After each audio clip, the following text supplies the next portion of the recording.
क्या हुआ, रो क्यों रहे हो आप? बस ऐसे ही यादें आ जाती है, कुछ घर में परेशानी। क्या करना? रोने का क्या मतलब है? क्यों रो रहे हो? एक गरीबी के कारण?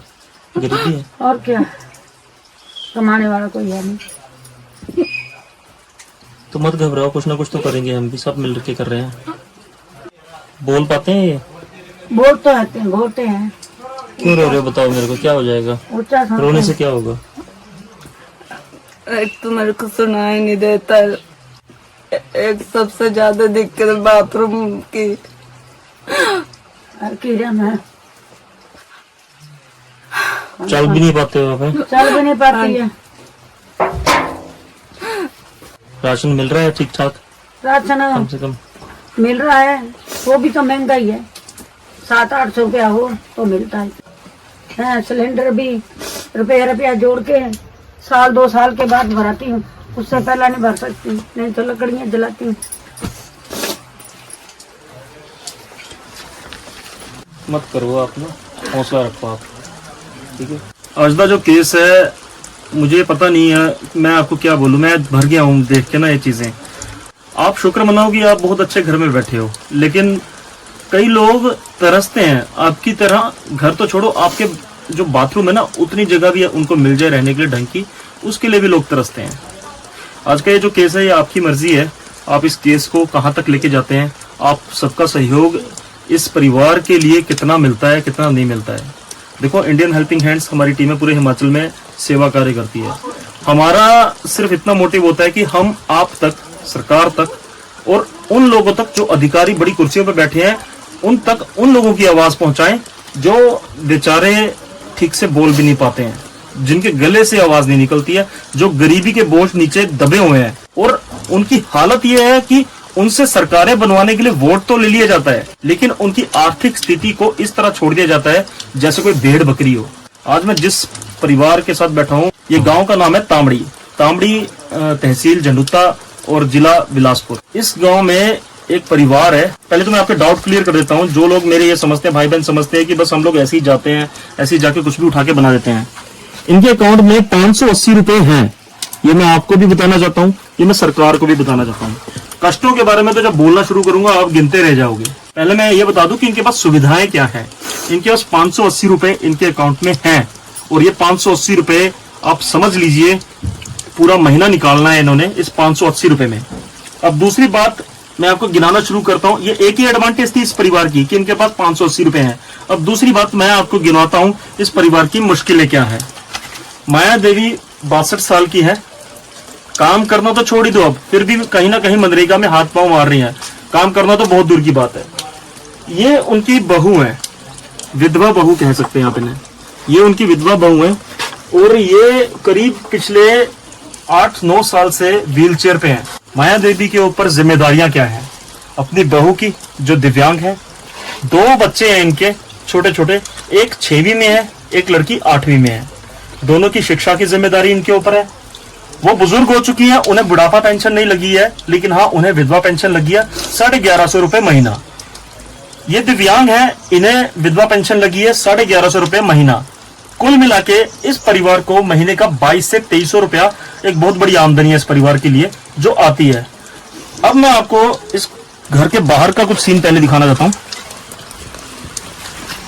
ये आप देख रहे हो, भरी बरसात में, ये भरी बरसात में इस घर का आंगन है। इस समय अगर मैं कहता हूँ कितनी कहीं और ज्यादा तेज बारिश आ गई ना, पानी सीधा अंदर आता है इस घर के। और ये तो कुछ भी नहीं सर, यहाँ तो फिर भी चलो ये सरवाइव कर लेंगे, क्योंकि ये एक ही कमरा इनके पास है। तो किसी ना किसी तरीके से अगर पानी आ भी गया तो बेड पे चढ़ जाएंगे, कुछ ना कुछ हो जाएगा। ये गैस चूल्हा है इनका, ये 2-2, 3-3 महीने खाली रहता है। इसी कमरे में यहीं पर किस तरीके से रोटी बनती होगी आप समझ सकते हैं। अब सबसे बड़ी बात और आपको एक मैं चीज दिखाता हूं, आइए मेरे साथ, आइए। ये आप छत देख रहे हैं, आप वीडियो में देख भी रहे होंगे कि किस तरीके से इस छत से पूरी बरसात जो है घर के अंदर आ रही है।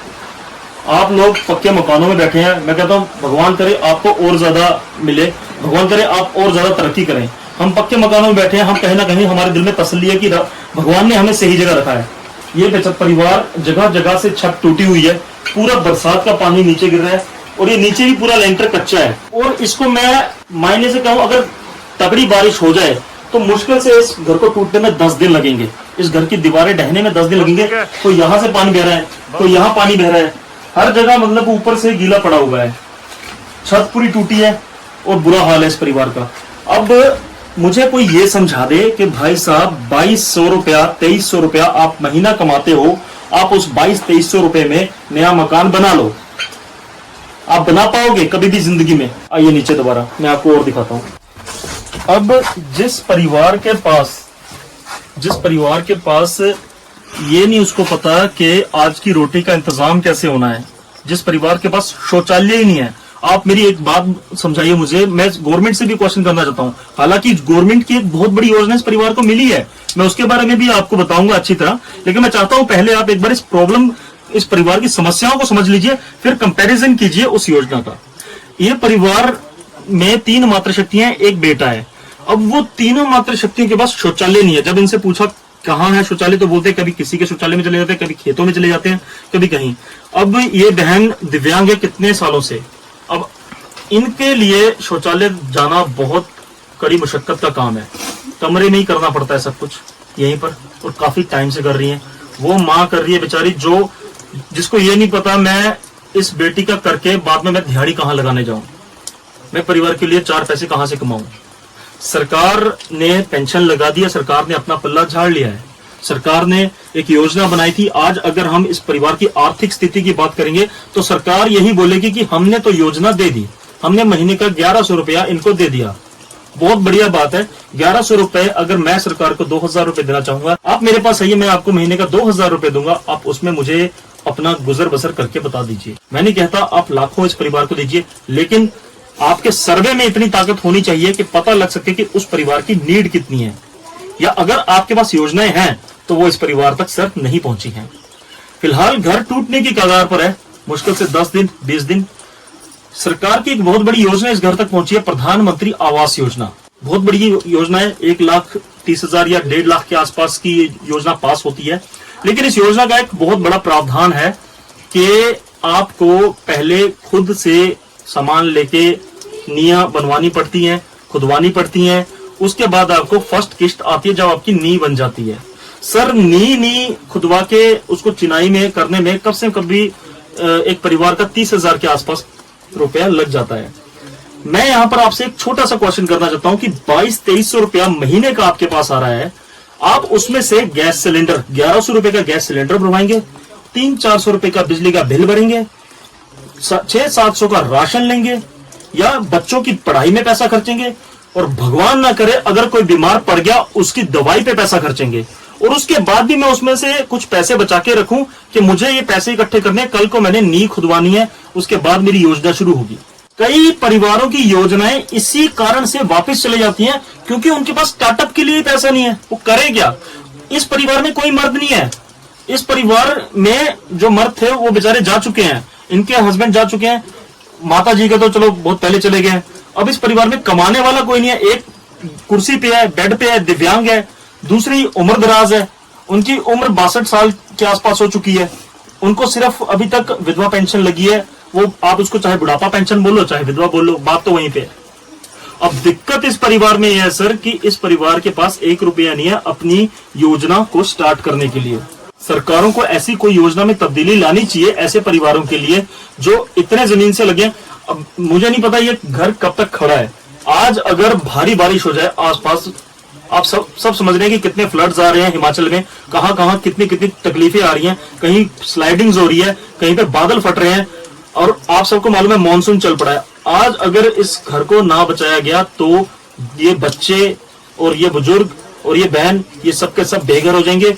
इन्हें शरण देने वाला कोई नहीं मिलेगा क्योंकि बाद में कोई अपने घर में रखना नहीं चाहता किसी को। आप खुद नहीं बर्दाश्त करते कि हमारे घर में 3 दिन से 2 दिन से ज्यादा मेहमान रहे हैं, ये तो फिर भी किसी ना किसी पर बोझ बन जाएंगे। बहुत सोचने वाली बात है कि हमारे सिस्टम के बीच हमारे नजदीकी ऐसे परिवार भी बस रहे हैं जो बेचारे टूट चुके हैं, बिखर चुके हैं, और कोशिश कर रहे हैं कहीं ना कहीं वो सिमट जाएं, कोशिश कर रहे हैं कि हमें कोई सहारा दे दे। वो 2 छोटे छोटे बच्चे आप देख रहे हैं, उन बच्चों का भविष्य है आगे। उन बच्चों ने आगे पता नहीं क्या क्या देश के लिए करना है और क्या क्या अपने परिवार के लिए करना है। हम ये समझते हैं कि इन बच्चों तक की जिम्मेदारी सिर्फ इस परिवार की है। एक्चुअल में सर, जब परिवार ही सक्षम नहीं है तो वो बच्चे कौन सी शिक्षा ढंग से ले पाएंगे, वो क्या अपना भविष्य बना पाएंगे। और कल को बड़े होकर अगर वो किसी गलत रास्ते में चले जाते हैं, अगर वो कहीं ऐसी जगह फंस जाते हैं जहां पे उन्हें नहीं होना चाहिए, उसके बाद हम जिम्मेदार उन बच्चों को ठहराएंगे और उनके परिवारों को ठहराएंगे कि नहीं, इनकी तो परवरिश ही ऐसी है। अरे वो परिवार क्या परवरिश करेगा यार, जो खुद परवरिश नहीं कर पा रहा अपनी, वो कैसे उन बच्चों को आगे बढ़ाएगा। और आज अगर हमारी आंखों के सामने एक परिवार टूट रहा है और हम खड़े होकर ऐसे देख रहे हैं कि हाँ, सरकार को कुछ करना चाहिए, इस परिवार को देखना चाहिए, इनके रिश्तेदारों को सामने आना चाहिए। सर, आप एक सभ्य समाज में रहते हो, अगर आप एजुकेटेड हो, आप अच्छी कुर्सी पर हो, आप महीने का अच्छा कमा रहे हो कि आप अपना पर पेट भी पाल सको और दर पे आए किसी साधु का, किसी जरूरतमंद का भी आप ध्यान रख सको, तो शुक्र मनाओ, भगवान की बहुत बड़ी कृपा है आपके ऊपर। इन बच्चों की जिम्मेदारी भी हमारी ही बनती है उतनी जितनी इस परिवार की बनती है, क्योंकि ये परिवार आर्थिक रूप से सक्षम नहीं है। आर्थिक छोड़िए, वो शारीरिक रूप से सक्षम नहीं है परिवार। आज इस घर की सबसे बड़ी ये समस्या है कि इस घर के पास एक छोटा सा चांस मिला है, प्रधानमंत्री आवास योजना के तहत इनको एक कमरा बन के मिल जाए। और हम सब अच्छी तरह जानते हैं सर, एक कमरा 1,50,000 में एक कमरा लैट्रिन बाथरूम बनता है कि नहीं बनता है, आप सब अच्छी तरह जानते हैं। और पहाड़ों में तो खासकर वहां जहां सामान पहुंचाना मुश्किल हो जाता है। इस परिवार में बहन का रो रो के बुरा हाल है तब से, जब से मैं आया हूं, सुना के। आप समझ सकते हैं, आप चलते हैं फिरते हैं, आप चल फिर सकते हैं, आप हर जगह घूम सकते हैं, आप उसकी दिल की व्यथा समझिए जो काफी टाइम से इसी कुर्सी पे बैठी हुई है, काफी सालों से, और सिर्फ इस कुर्सी पर बैठ के वो एक दरवाजे के बाहर देख रही है ये छत कब गिरेगी। ये देख रही है कि मेरे बच्चों को मेरे बाद देखने वाला कौन है, भूखे मरेंगे, क्योंकि दादी की उम्र भी हो चुकी है और बहन बिस्तर पे है। मैं सिर्फ इतना चाहता हूँ आप सबसे कि देखो, सरकार ने अपनी योजनाएं जो देनी थी वो दे दी हैं, मैं सरकार को भी इसमें कुछ नहीं कह सकता। हाँ, लेकिन मैं इतना जानता हूँ कि आप सब लोग चाहे मिलकर थोड़ी सी अगर इस परिवार की हेल्प कर देंगे ना, तो इनका एक कमरा ठीक से बन जाएगा, उन बच्चों को सही छत मिल जाएगी पढ़ने लिखने के लिए। इन्हें प्रधानमंत्री आवास योजना के तहत जो योजना मिली है, उस योजना के लिए, स्टार्टअप के लिए कम से कम भी 40 से 50,000 अलग से चाहिए, ताकि एक स्टेप जो है पूरा कर पाए नींव वाला, उसके बाद सरकार की कोई किस्त आए तो अगला काम चले। मैं ज्यादा नहीं मांगता, वैसे जरूरत तो इनको और ज्यादा की है। देखा जाए तो ये अगली किस्तें भी पता नहीं कब आएंगी, धीरे धीरे सामान महंगा हो जाएगा, कर पाएंगे नहीं कर पाएंगे। लेकिन मैं ये चाहता हूँ कि आप कुछ तो हेल्प कीजिए इस परिवार की। रब ने आपका घर बनाया है, आपको अच्छी नौकरी लगाया है, आपकी मेहनत है, आपके खून पसीने की कमाई है, और मैं अप्रिशिएट करता हूँ इस चीज को कि आपने अपनी मेहनत से इतनी ऊंचाइयां, इतनी बुलंदियां छुई हैं। लेकिन रब ने आपका अगर घर बनाया है तो क्या हमारा फर्ज नहीं बनता कि रब के किसी जीव का अगर घर नहीं है, हम उसे किसी तरीके से घर बना कर दें। अगर आज आपके पास कोई धार्मिक स्थल वाला आ जाए, चाहे वो मंदिर हो, मस्जिद हो, गुरुद्वारा हो, चर्च हो, कोई आपके पास आ जाए और आपसे हाथ जोड़ के बोले, हाँ जी मंदिर बनाना है जी, चंदा दे दो, हाँ जी गुरुद्वारा बनाना है जी, पर्ची कटा लो, हाँ जी मस्जिद वास्ते दे दो जी सेवा, मैं शर्त लगा के कहता हूँ, आपकी जेब में 100 रुपए होंगे, आप 200 करके दोगे। आपकी जेब में 500 होंगे, आप 1000 निकालोगे। क्यों? धर्म बीच में आ गया, भगवान आ गए। ये बेबस लोगों में भगवान नजर नहीं आता क्या? उन बच्चों में भगवान नजर नहीं आता? बचपन से आज तक बड़े हुए हैं हम, यही पढ़ते आए हैं, बच्चों में भगवान होता है, हर इंसान में भगवान होता है, नर सेवा नारायण सेवा। क्यों यहाँ तक क्यों हमारे हाथ पीछे पड़ जाते हैं? सिर्फ वीडियो देखने से मतलब नहीं चलेगा सर, आपको कम से कम कुछ तो इस परिवार के लिए देने के लिए सामने आना पड़ेगा, कुछ मदद के लिए तो सामने आना पड़ेगा। इन्होंने वोट दे दिया है, सरकार बना दी है, लेकिन सरकार इनका घर अभी तक नहीं बना पाई। सरकार ने बस एक योजना दे दी है, ये लो जी प्रधानमंत्री आवास योजना, आप अब अपना घर बना लो। हमने 1.5 लाख दे दिया, वो 1.5 लाख भी हाथ तक नहीं पहुंचा है जब तक काम शुरू नहीं होगा। अब दिक्कत ये है, आप सबसे विनती है कि मैं आपकी धार्मिक भावनाओं को ठेस नहीं पहुंचाना चाहता, मैं सिर्फ कंपैरिजन इसलिए कर रहा हूं कि हम भी कहीं ना कहीं जानते हैं कि हम धर्म के नाम पर बहुत जल्दी आगे आते हैं, लेकिन कर्म के नाम पर आप हमेशा पीछे रहते हैं। देखिए, मैं समझ सकता हूँ धर्म बहुत जरूरी है, धर्म की गति लेकिन कर्म के बिना नहीं है, और कर्म की गति धर्म के बिना नहीं है। आप जितने भी धार्मिक बन जाओ, लेकिन जब तक आप ऐसे परिवारों के साथ नहीं आओगे, ऐसे लोगों का सहयोग नहीं करोगे, तब तक मैं नहीं समझता कि आपको जो भगवान ने जिन बुलंदियों पे पहुंचाया है, आप भगवान को उसका शुक्रिया कर सकते हो। अगर आप उन चीजों का भगवान को धन्यवाद करना चाहते हो तो ऐसे लोगों का कुछ ना कुछ सहयोग जरूर करो। आज इस परिवार को आपके साथ की जरूरत है। रेड हेल्पिंग हैंड हमेशा जिम्मेदारी लेता है हर ऐसे केस की। हम इसीलिए इतनी दूर पहुंचे इतनी बारिश में, ये देखने के लिए कि बारिश में कितनी बारिश इस घर के अंदर आ रही है, क्या हालात है घर का, खाते में कितने पैसा जमा है, या घर की जगह जमीन कितनी है, या फिर घर के जो बैकग्राउंड था पिछले हालात क्या रहे हैं। ये पूरी चीजें वेरीफाई करने के बाद हम आप तक केस लेके आते हैं, ताकि आप जो लोग बोलते हैं ना कि हमें नहीं यार पता, हम सही सेवा कहाँ डाले, हम तो धार्मिक स्थल पे डाल देते हैं। सर आप लोगों के लिए हम ये चीजें वेरीफाई करके इतनी दूर आते हैं और आप तक पहुंचाते हैं, ताकि आपकी जो सेवा है एक एक पैसा है सही जगह पहुंचे। फिलहाल वीडियो में अकाउंट डिटेल हमने इस परिवार की दी है, माया देवी जी की और सुरजीत जी की। मैं चाहता हूँ फोन नंबर्स भी दिए हैं, मैं चाहता हूँ आप जैसे भी वेरीफाई करना चाहें कॉल करके वेरीफाई कर लीजिए। इस परिवार की हालत बहुत बुरी है और दिन बर दिन दयनीय होती जा रही है। मैं बस इतना चाहता हूँ कि आप सब सामने जरूर आए इस परिवार के लिए। जो मेरा बहन भाई जितनी सेवा कर सके, चाहे 10 करो 50 करो, देखो मैं किसी के ऊपर पाबंदी नहीं ले सकता, आप जितनी करना चाहते हो करो, लेकिन मैं इतना हाथ जोड़ के आपसे कहना चाहता हूँ कि करो जरूर। तो आपकी सेवा से, आपके सहयोग से 2 बच्चों का और इस घर का भविष्य बन जाएगा। और इन बच्चों को शायद आज पता ना हो कि किसने सेवा भेजी है, कहाँ से हमारा परिवार खड़ा हो पाया, स्टैंड हो पाया। हाँ, लेकिन एक चीज मैं गारंटी देता हूँ कि भगवान इनके दिल में ये चीज जरूर डालेगा कि कल को अगर ये सक्सेस हो गए, कल को अगर ये कुछ बन गए, तो ये जरूर समाज के काम आएंगे और उस समाज में आपका भविष्य भी पल रहा होगा। मैं चाहता हूँ प्लीज जो मेरे भाई बहन सक्षम हैं वो जरूर सामने आए, और जो भाई बहन फिर भी कहीं ये सोचते हैं कि हम नहीं भेज सकते पैसे, हम नहीं कर सकते हेल्प, तो आप प्लीज वीडियो जरूर शेयर कर दीजिए। शेयर करने में कुछ नहीं जाता है, एक अंगूठा दबाना है आपने, किसी ऐसे तक पहुंच जाएगी जो शायद हेल्प करना चाहता हो, जो शायद सीधी सेवा लगाना चाहता हो किसी मजबूर परिवार के लिए। एक बात मेरी हमेशा याद रखिए, इंसानियत से बड़ा कोई धर्म नहीं, सेवा से बड़ा कोई कर्म नहीं। जय हिंद, जय हिमाचल।